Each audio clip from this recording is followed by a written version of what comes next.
Infopodcast. Sant Cugat en 3 minuts. Us parla Joan Garcia.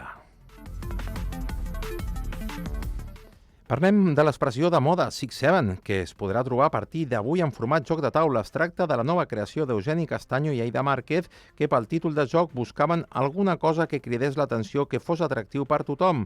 Van pensar que era una bona jugada apostar per aquesta moda coneguda a nivell mundial.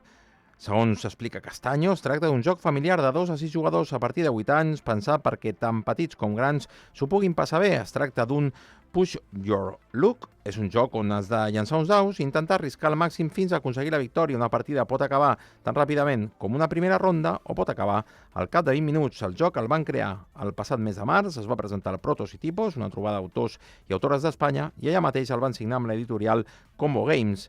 Castaño comenta que ha estat una cursa contra rellotge per intentar treure el joc com a més millor i just avui ja està disponible a les botigues. Amb una molt bona acollida, hem de dir que l'Eugeni i l'Aida són professors i, per tant, ho han experimentat amb els seus alumnes.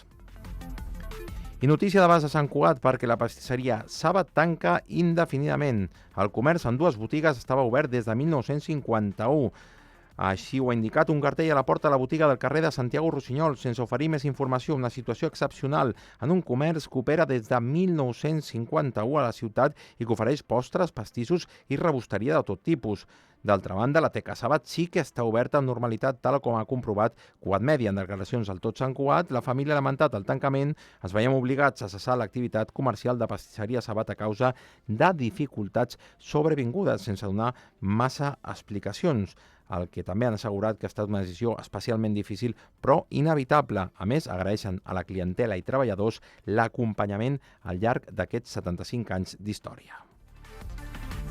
I un apunt en clau esportiva és que Marc Avestany s'ha convertit en el nou segon entrenador de futbol de l'Almeria, un conjunt de segona divisió que opta a l'ascens a primera.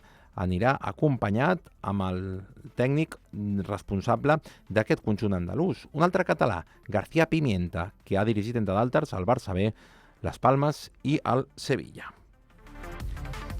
Infopodcast, una coproducció de Ràdio Sant Cugat i La Xarxa.